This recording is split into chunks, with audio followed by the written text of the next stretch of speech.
My name is David Graham, and welcome to Waundr. Well, what I'm here to start with is not talk about myself, but to talk about someone that was rather important to me, and I think important to a lot of you. The first episode I'd like to do is talk about Keenan Cahill. Some of you are probably like, that name doesn't really ring a bell, and that's fair. Kenan was an anomaly, a powerhouse. He dominated the world of YouTube back in 2010 to 2014, which seems like a lifetime ago. It does not seem like it was 16 years, but it was. And I'm here to remind the world why they love this little dude. So let's start. A modeling school once told him that he'd only ever play a midget or a dwarf after years of lessons. And over 500 million views said they were wrong. So my name is David Graham.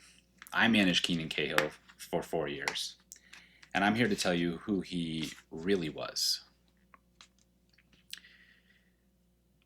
Now, there's a couple different ways that everything happened, but I'm going to give you the version that I know, and if I'm wrong on anything, I apologize. So back in 2010, Kenan made a video for this song, What Hurts the Most. And he got a call from the Jimmy Kimmel Show, and they wanted to play it.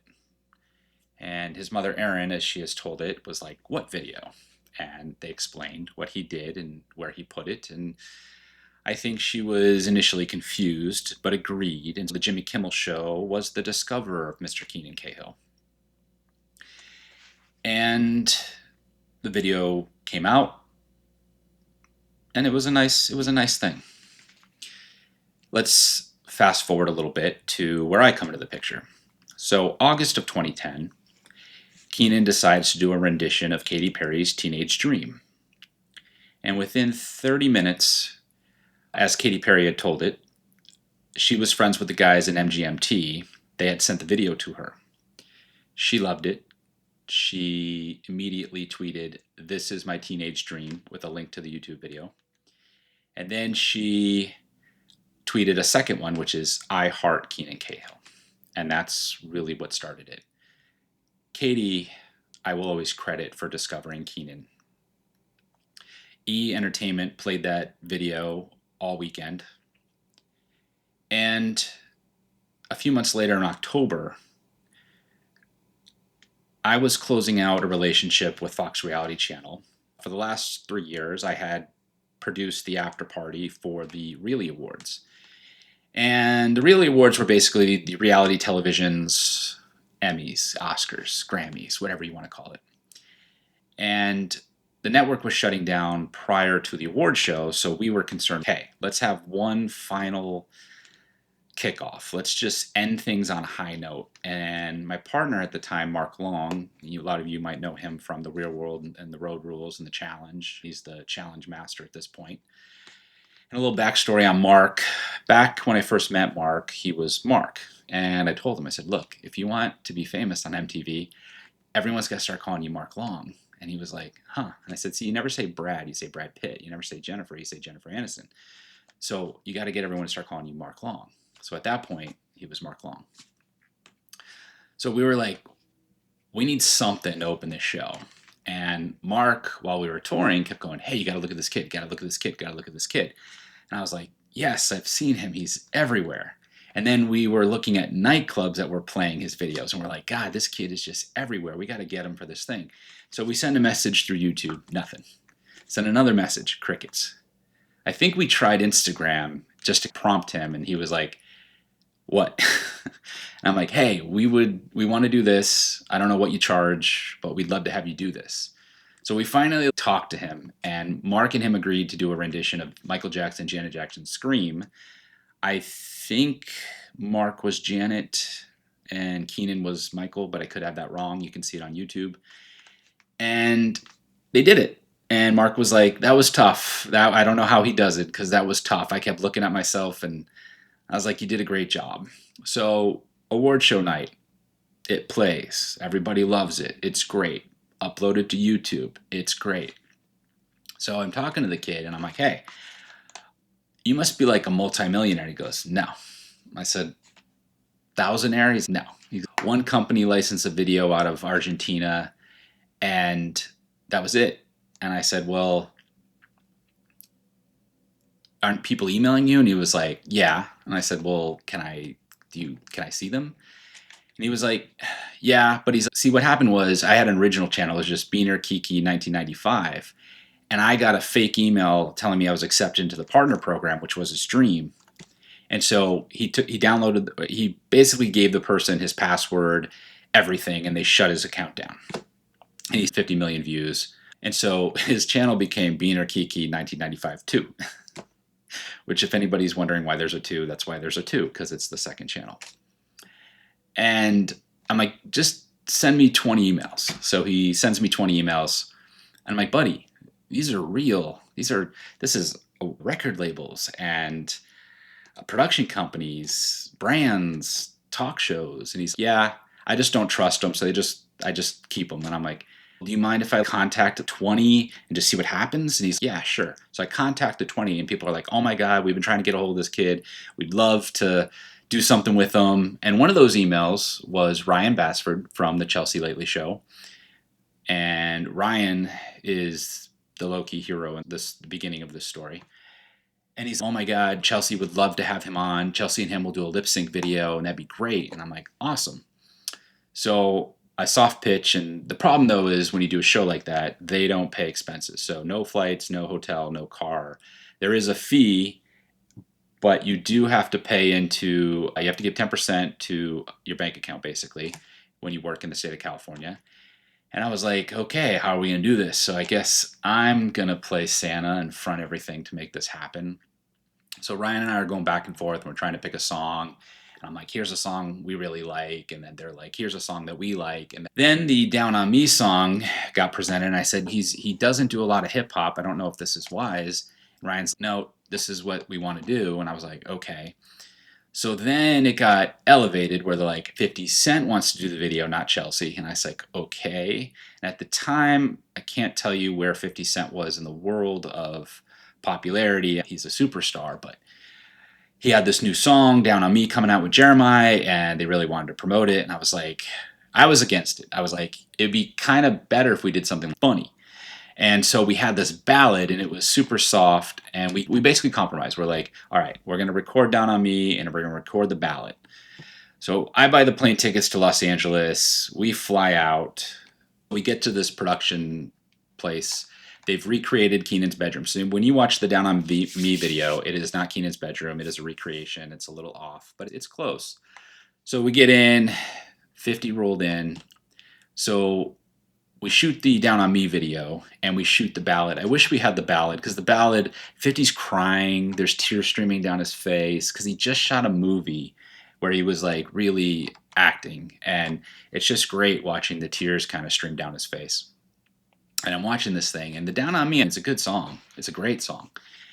And after it's done, 50 says thank you. So the plan is we shot the video. It's going to premiere the next day on the show. So then it might have been a Sunday, and then the show taped Monday.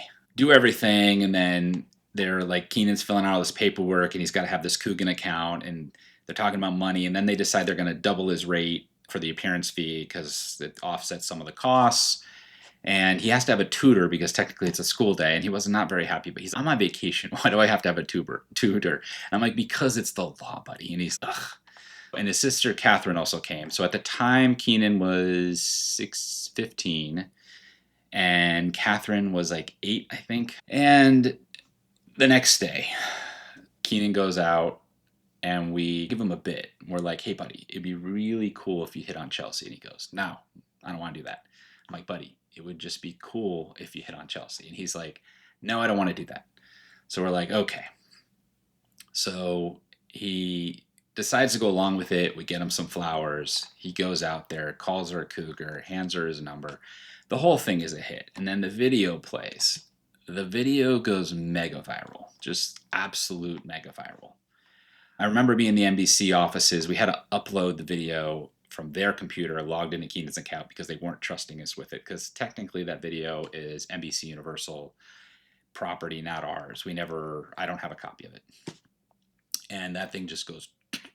At the end of the year, I'm watching CNN from Destin, Florida, and they're like, it's the viral video of the year, over 5 million views at the time. That song charted top 10.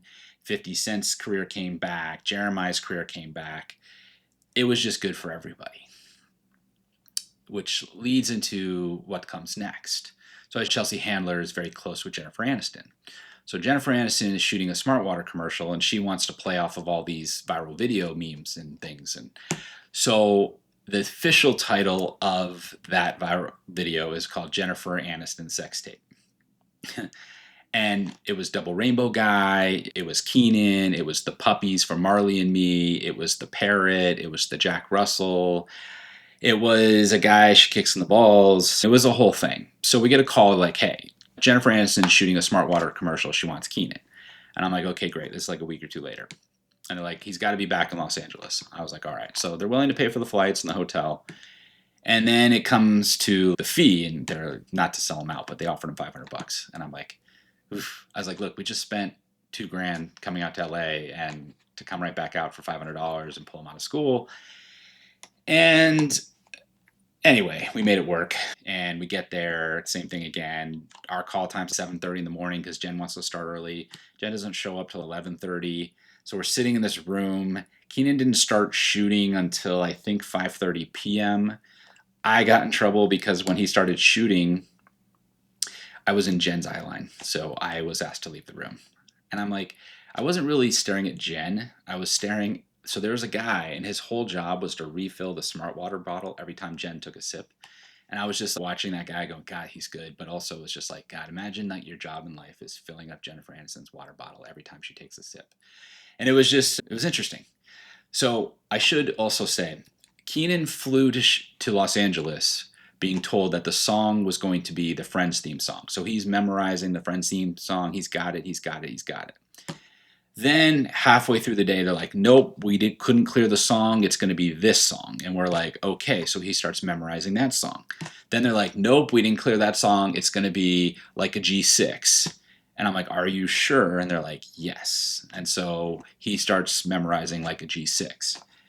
And he started recording. I actually had to fly to Las Vegas because I had a gig myself in Las Vegas. And I kept pushing my flight back to the latest possible flight I could take. So I left to the airport. He hadn't even shot yet. And then everyone that's seen the video can see what's kind of happening there. And then I'll go into my favorite story. The follow-up to this is David Guetta. So we are in New York for a bar gig. Like Kenan's there to lip sync on top of the bar. And so we have a meeting with Capitol Records, and they want to do a Kenan David Guetta collab. And at the time, David Guetta was a big producer, but a lot of people didn't associate his songs, like a Black Eyed Peas song or this song, to him. It was more the artist. And they were like, we really want to introduce David Guetta to YouTube. And at the time, David's channel, I think, had under 2,000 subscribers. So we talk about it, how it's going to work. We're going to shoot it in Chicago. They're going to fly David to Chicago. And so I think this is 2 or 3 weeks later. So we're still in the fall 2010. They fly David to Chicago, and they've prepared a mega mix of his songs. It's 5 or 6 songs, and they've got some signage. And the whole thing was David is going to enter the room and say, Kenan, how are you doing, my friend? And I have a challenge for you or a surprise for you, and I would like to do this. Going to lip sync in front of David. David's going to be behind him mixing. And that's the whole premise. And it actually won an award. That's how good the video turned out. And what's funny is there is this 15-year-old kid that is redefining the music industry and introducing major artists to the world. And at the same time, we're getting emails from the UK. Israel emailed us, and they were like, we would love to have a Keenan Cahill themed party. And at the time, I think they were at war, and maybe it had just been bombed. And I was like, I don't know if it's the best to bring him there right now. They're like, can we license his name to have the party anyway? And I was like, Sure. So we get the footage back after the party, and they've got big heads on sticks. They've got T-shirts. They've got signage. They've got everything. It's an I Heart Keenan Cahill party, and 21-year-old women are making out with the big faces, and they're talking about loving him. And we would always, like, when we were like sad or just, I don't know, depressed from traveling, we turn it on and watch it, and we're like, this is just the craziest thing in the entire world. And just the effect this kid had on the world, where he was his own spin to the music business, and he was helping artists sell a lot of music they were flocking to. I honestly think from about October to 2010 to June of 2013, I think I did not blink. It's like a big time warp. I'm just kind of going kind of chronologically. It just everything that this kid did. We started with 50 Cent Down on Me. The CNN names on the viral video of the year, the Jennifer Aniston Smartwater, the David Guetta. That leads to the San Francisco Giants. They reached out. They were like, hey, this kid's got something. Could we partner for the entire year? And the premise was Kenan would fly to Scottsdale for spring training. We would record the viral video at the minor league park, and they would play it at every home game. And then at the end of the season, they would do this fundraiser for Kenan, create some kind of gift, and present him with the check, and he would throw out the first pitch. So we did that, and every home game that year for the Giants, they played that video. And I think by the time that he got there, they might have been sick of him. But the one little thing that happened is there was some storm in Chicago that day. I know it was in May. So it was probably May of 2011 at this point. And he got delayed. So he missed a lot of it. But he got there, and they ran that little kid around the ballpark, shooting content and shooting videos and making the fans happy. He did something on the field. I don't know what it is. I don't think he threw out the first pitch because the game had already started. But I will say one thing, and this isn't trying to be negative. There's two funny stories with that. The only thing Kenan really wanted, he didn't care about money. It wasn't always about money. It was the experience. And so he would just want something. And I was like, look, all he wants is the VIP suite. He wants to walk in. He wants everyone to look at him. He wants the food. He's only going to eat chicken fingers, so it doesn't really matter. But he wants the food, and he wants that. He wants the prestige of the moment. He doesn't care about everything else. And they were like, cool, we got you. So because the promotion was so successful, they had sold his box. So we ended up in an empty broadcast room, and they brought us hot dogs. And he was like, is this it? I'm like, I don't know, buddy. I'm sorry. I don't know if I get into a fight with the San Francisco Giants on this one. And they were like, is he cool? And I'm like, no, he's kind of disappointed. He really wanted the suite. And they're like, oh, we sold it. And I'm like, well. And then they give him the check, and it got fixed. But the check wasn't for the $25,000 they had promised. It was for like $23,982. And they're like, what's wrong? And I was like, well, they're like, the check? And I'm like, yeah. They're like, it's not the $25,000. I'm like, no. And they're like, does he want the full $25,000? I'm like, yes, he wants the full $25,000. They're like, all right, I guess we'll come out of pocket for the rest. I was like, look, you promised him $25,000. He's 15. He wants the $25,000. What do you want me to do? So that was how that whole thing concluded.